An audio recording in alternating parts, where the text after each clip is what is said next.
परजीवी हैं। पर साथियों, मुझे आपसे एक बात कहनी है इस सब से अलग हटके। साथियों, हम जिस जगह पहुंच गए हैं आंदोलन के इस समय में, अब हमारा आंदोलन एक किसान आंदोलन नहीं रहा। अब हमारा आंदोलन इससे बढ़ के जन आंदोलन की तरफ बहुत तेजी से बढ़ रहा है।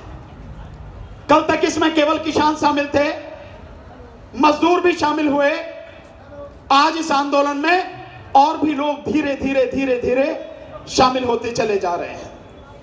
आज ये आंदोलन प्रधानमंत्री जैसे कहते थे पंजाब और हरियाणा का नहीं, ये अब साबित हो चुका है कि यह आंदोलन पंजाब और हरियाणा नहीं, अब ये आंदोलन में शामिल राजस्थान के लोग भी हैं। इस आंदोलन में मध्य प्रदेश के लोग भी शामिल हैं। गाजीपुर बॉर्डर पर 1000 की संख्या में उड़ीसा से आकर भी लोग इस आंदोलन में शामिल हुए, 1000 की संख्या में। और मैं समझता हूं उड़ीसा से अगर 1000 लोग आ रहे हैं तो ये 10-20 हजार लोगों से कम संख्या नहीं है, इतनी दूर से चल के लोग आ रहे हैं। इसमें महाराष्ट्र शामिल हो चुका है और आप देख रहे हैं बॉम्बे के आजाद पार्क में लगातार किसानों और मजदूरों का आंदोलन चल रहा है। पटना में चल रहा है, बिहार में लगातार, तमिलनाडु में यह आंदोलन चल रहा है, कर्नाटक में यह आंदोलन चल रहा है। तो अब यह आंदोलन किसान आंदोलन से बढ़ के अब जन आंदोलन की तरफ लगातार बढ़ता चला जा रहा है। और ये जो सरकार है, यही सरकार की अब बौखलाहट है। आपने नोट किया जिस समय इस बार संसद में राष्ट्रपति के अभिभाषण के बाद प्रधानमंत्री ने धन्यवाद प्रस्ताव किया, और धन्यवाद प्रस्ताव क्या था, पूरे उनके भाषण में केवल और केवल किसान आंदोलन की ही चर्चा थी और कुछ नहीं था। कोई अभिभाषण नहीं, केवल किसान आंदोलन की चर्चा। और उसमें जिस समय वो बोल रहे थे, मैंने पहली बार नोट किया, मैं नहीं जानता आपने नोट किया नहीं किया, लेकिन मैं मोदी जी को जरा बारीकी से देखता हूं कहां कहां उनकी टांगें और जीभ कांप रही हैं। तो मैंने देखा इस बार उनके भाषण में न तो वो धार थी न वो तेज था, और इस बार उनकी जीभ लड़खड़ा रही थी, बातें उनकी सही तरीके से निकल नहीं। इसी आंदोलन का असर है साथियों। इसलिए हमें किसी भी सूरत में आंदोलन को कमजोर नहीं होने देना है। लगातार हमारा आंदोलन बढ़ते चला जा रहा है, और मैं इस आंदोलन के माध्यम से आज उन साथियों को कहना चाहता हूं जो अभी भी घरों में बैठे हैं। साथियों, आप सब जानते हैं, मैंने कई बार बताया भी है, मेरी वीडियोस में भी आप देखेंगे, पूरी डिटेल में मैंने समझाया है। पर फिर भी एक बात आपको बताता हूं, ये जो आंदोलन है, जिन कानूनों के विरोध में ये आंदोलन है, इन कानूनों से इस देश के न केवल 14 करोड़ 64 लाख किसान, ये सरकारी आंकड़ा है, 14 करोड़ 64 लाख, जिसमें 85% छोटे किसान है, यानी जिनके पास 2 हेक्टेयर मतलब 5 एकड़ से कम जमीन है, 85% वो है, यानी 12.5 करोड़ ऐसे किसान हैं, ऐसे छोटे किसान हैं। तो ये जो साथी हैं 14 करोड़ 64 लाख, साथ में इनसे जुड़े हुए करोड़ों मजदूर, और इसके साथ जो खाद, बीज, कीटनाशक, मशीन ये जो बेचते हैं, ऐसे जो छोटे व्यापारी हैं, ये बर्बाद होंगे। और साथ में एक बहुत बड़ा वर्ग है जो इन कानूनों से बर्बाद होगा, वो है मजदूर, गरीब। कैसे बर्बाद होगा साथियों? बहुत सीधा सा है, ये कानून अगर लागू रहते हैं, इस कानून के माध्यम से जो 82 करोड़ मजदूर हैं, गरीब हैं, जिनके लिए 2013 में देश की संसद ने नेशनल फूड सिक्योरिटी एक्ट, राष्ट्रीय खाद्य सुरक्षा कानून बनाया था, जिसके माध्यम से 82 करोड़ लोगों को 3 रुपए किलो चावल, 2 रुपए किलो गेहूं और 1 रुपए किलो मोटा अनाज देने की व्यवस्था की थी। जब सारा ही अनाज खेत में उत्पन्न होने वाला एग्रीमेंट के माध्यम से व्यापारियों के गोदामों में चला जाएगा, तो सरकार के पास इन मजदूरों को, इन गरीबों को देने के लिए अनाज कहां से आएगा साथियों?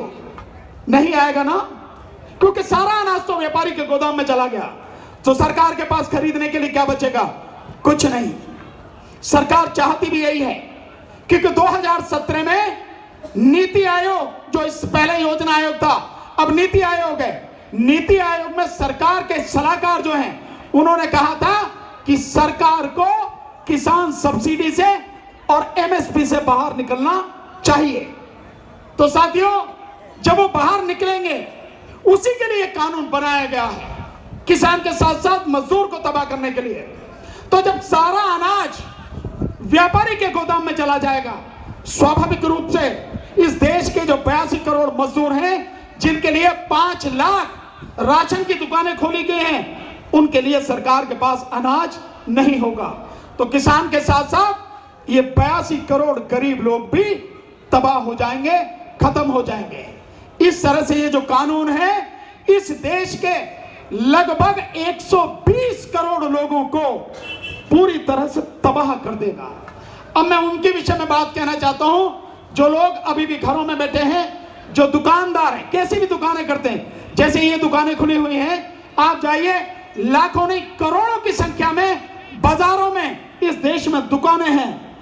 एक सवाल आप अपने आप से पूछिए, और हर कोई पूछे, वो दुकानदार भी पूछे, जब देश की 120 करोड़ की आबादी बर्बाद हो जाएगी, किसान मजदूर और फिर गुलाम बन जाएगा और फिर बंधुआ मजदूर बन जाएगा, उस स्थिति में जब किसी के पास खरीदने के लिए ही कुछ नहीं होगा, जब किसी के पास जेब में पैसा ही नहीं होगा, जब रोजगार ही नहीं होगा, जब नौकरी ही नहीं होगी, इन दुकानों से खरीदने कौन जाएगा साथियों? क्या ये दुकानें चल पाएंगी या इन दुकानों में ताला लग जाएगा? निश्चित रूप से इन दुकानों में ताला लग जाएगा। तो जो लोग ये सोचते हो कि ये तो किसान आंदोलन है, हमारा तो नहीं, साथियों, हर किसी को बहुत ईमानदारी से, बड़ी गहराई से सोचना पड़ेगा कि ये आंदोलन, ये पूरे देश को बचाने का आंदोलन है, और बचेगा इन कानूनों से कोई भी नहीं।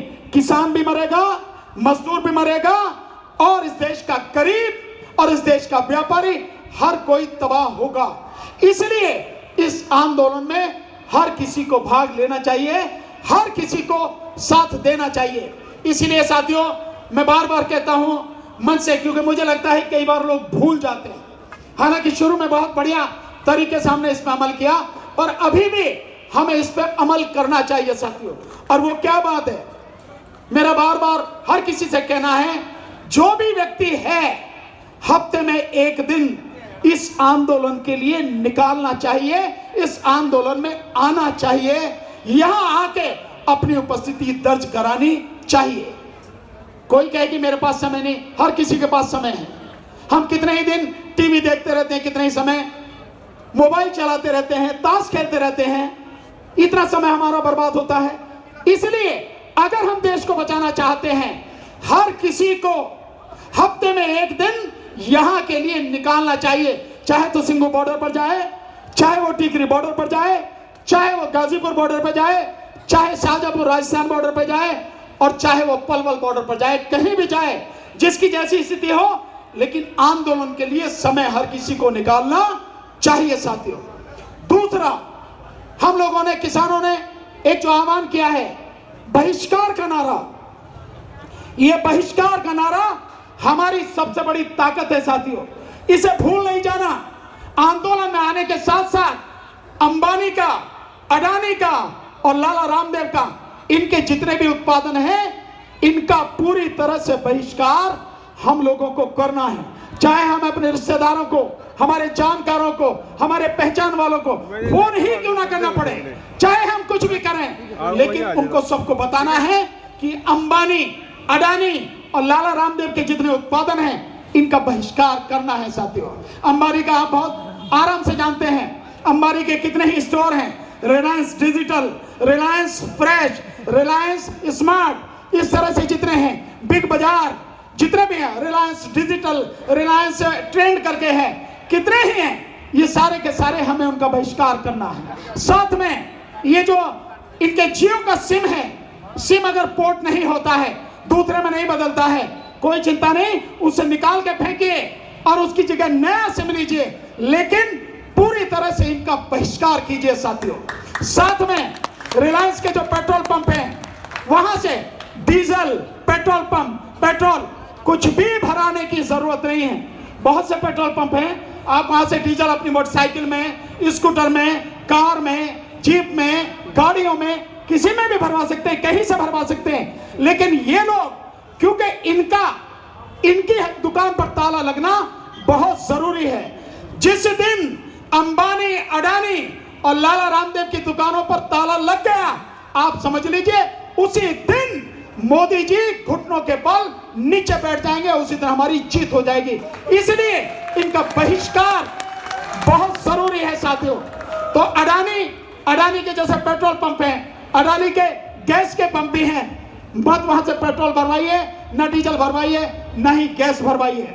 और साथियों, जो फॉर्चून के नाम से है, फॉर्चून तेल, फॉर्चून आटा, फॉर्चून बेसन, फॉर्चून चावल, यानी फॉर्चून के नाम से जो भी है, पूरा बहिष्कार इनका करना है। ये हमारी लगातार चलने वाली लड़ाई है, इसे हमें भूलना नहीं है साथियों।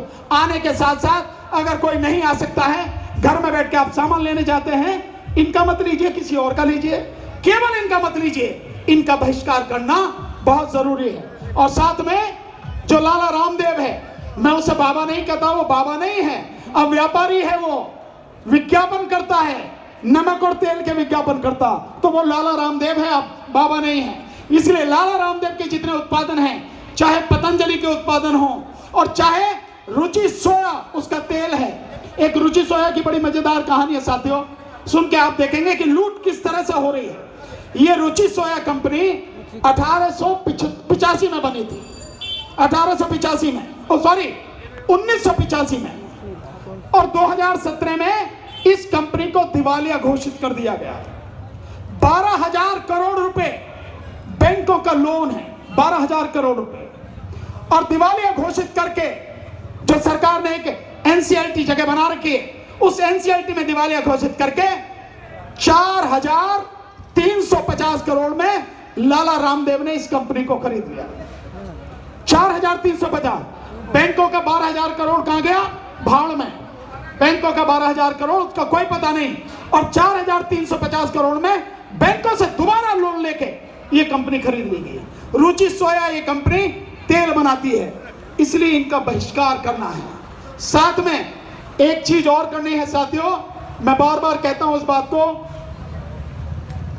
ये जो टेलीविजन है, इन टेलीविजन पे ताला लगाना है हमें।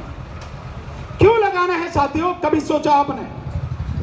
पुण्य पुरुष वाजपेयी जी कहते थे, रवीश कुमार भी कहते थे, मैं भी लगातार कह रहा हूं, पिछले करीब 1.25 साल से जब सीए एनआरसी का आंदोलन चला था, तब से मैं लगातार कह रहा हूं कि इनका बहिष्कार करना है। क्यों करना है? आज की तारीख में जितने भी टीवी चैनल्स हैं, उनमें 60% पूरी तरह से अंबानी के हैं। 60%।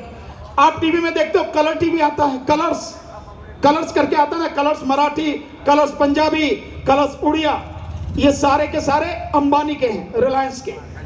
आप ईटीवी देखते हैं, ETV Urdu, ETV Hindi, ETV Uttarakhand, ETV Rajasthan, सारे के सारे जो हैं अंबानी के हैं। IBN 7 देखते हो आप, IBN 7, ये IBN 7 ये अंबानी का है। न्यूज 18 करके जितने भी चैनल हैं, ये सारे के सारे अंबानी के हैं। इसके अलावा बाकी जो और चैनल्स हैं, उन सब में भी बहुत बड़ी हिस्सेदारी अंबानी की है। और अंबानी क्या कर रहा है? अंबानी इस देश को तबाह करने के लिए मोदी का इस्तेमाल कर रहा है नहीं है साथियों? इसलिए मैं बार बार कहता हूं कि हमें अपने टेलीविजन पर 1 साल के लिए, कम से कम 1 साल के लिए ताला लगा के रख देना चाहिए। मैं इसलिए कहता हूं साथियों, क्योंकि जब हम इस समय संघर्ष कर रहे हैं, ये जंग का मैदान है साथियों, ये संघर्ष का मैदान है। और संघर्ष में अपने जो दुश्मन हैं, जो देश के दुश्मन हैं, उन देश के दुश्मनों को हराने के लिए, उन देश के दुश्मनों को धूल चटाने के लिए रणनीति बनाना और उस पर अमल करना जरूरी है, मनोरंजन जरूरी नहीं है साथियों। इसलिए हमें अपने टेलीविजनों पर ताला लगाना पड़ेगा, 1 साल के लिए ताला लगाइए और उसके बाद आप नतीजा देखिए। ये अंबानी, अडानी, लाला रामदेव, इनकी दुकान पर ताला लगेगा और साथ ही साथ में मोदी और मोदी सरकार, ये भाजपा सरकार घुटनों के बल आ जाएगी। इसलिए ये लड़ाई हमारी बहुत जरूरी है साथियों। मैं बार बार आपके बीच में आता रहा हूं। इस बार थोड़ा सा ज्यादा समय हुआ क्योंकि गाजीपुर बॉर्डर पर थोड़ा ज्यादा समय देना पड़ा, थोड़ी स्थिति वैसी थी वहां की, इसलिए वहां पे लगातार रहा। मैं आपके बीच में हमेशा आता रहूंगा, आपके साथ कदम से कदम मिलाकर अंतिम सांस तक संघर्ष करता रहूंगा। और ये तो मैं आपको कह ही रहा हूं, आपको घबराने की जरूरत ही नहीं है। घबरा इस समय सरकार रही है, मोदी सरकार घबरा रही है। तभी तो मोदी सरकार के या बीजेपी के जो राष्ट्रीय अध्यक्ष हैं जेपी नड्डा मीटिंग कर रहे हैं। तभी तो जो संजीव बालियान उनके मुजफ्फरनगर से सांसद हैं, जाट जो पश्चिम उत्तर प्रदेश के जाट नेता हैं, उन्हें बुला के मीटिंग कर रहे हैं। इसलिए उनकी हालत खराब है। आपको बिल्कुल समझ में आ जाना चाहिए। और केवल जाटों की बात नहीं, आज की तारीख में हर समाज का व्यक्ति इस आंदोलन से जुड़ चुका है। जाटों ने तो झंडा उठा ही लिया है, साथ में और जो लोग हैं, चाहे वो गुर्जर हो, चाहे जाटव हो, चाहे कुर्मी हो, चाहे जो भी हो, हर समाज का व्यक्ति आज इस आंदोलन से जुड़ चुका है। किस किस की मीटिंग करोगे मोदी जी? अब आपकी कब्र खुद चुकी है। और ये जो कीलें आपने लगा रखी है ना, ये कीलें आपकी अर्थी की, आपके ताबूत की कीलें हैं। चिंता मत कीजिए, आपका समापन निश्चित है। बहुत बहुत शुक्रिया। बोले सो निहाल। वाहे गुरु जी दा खालसा, वाहे गुरु जी दी फतेह।